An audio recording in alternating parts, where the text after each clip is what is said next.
ma tā upu e lua se furufitu. Ua whaamawhanawhanaina tangata o le atua.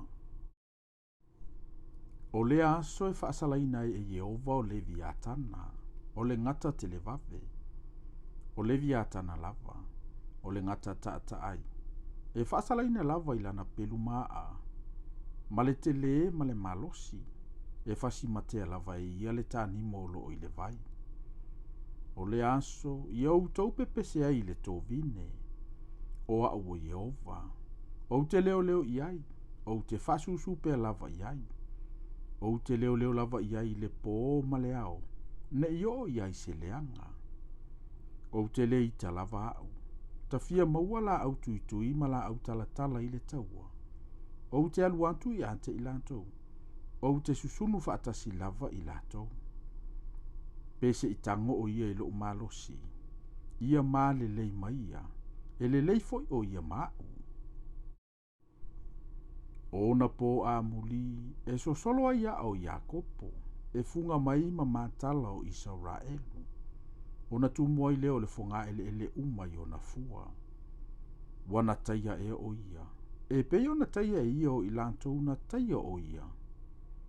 Po ua fasia o ia, e pe o le fasi na fasia ai e ia. Na e fi nau whaatatau ma ia ina ua tulia o ia. Na ia avea o ia i lona matangi te tele, i le aso na angi mai e le matangi mai sasae. O le mele whaamangalo ina i le angasala Iakopo i le amea. O na i unga umafo ia, ina ia whaate ese ina ila na angasala, pe a whaia ia o maa uma o le whata Faitaulanga, ia peo maa pani sina, ua nuti lili ia, e le toi tutu i lungo tupuo a saira ma tupuo le la.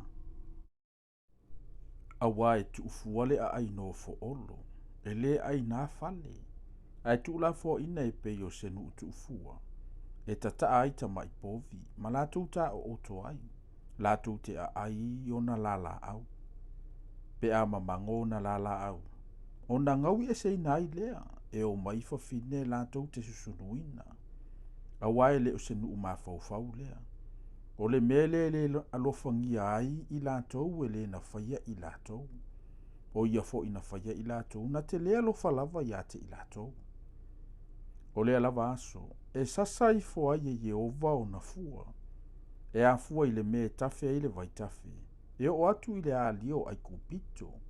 E whaapotopoto ina fo i outou e taito tasi. O outou le whanaunga i Israelu. O le aso fo i lea, e ili ai le pula tele. O no mai e leo i latou na fai a whano i le nuo asu ria. Ato fo i mai e na unu ua i le nuo ai kupito. Latou te ifo ia Yehova i le maungapa ia Jerusalema.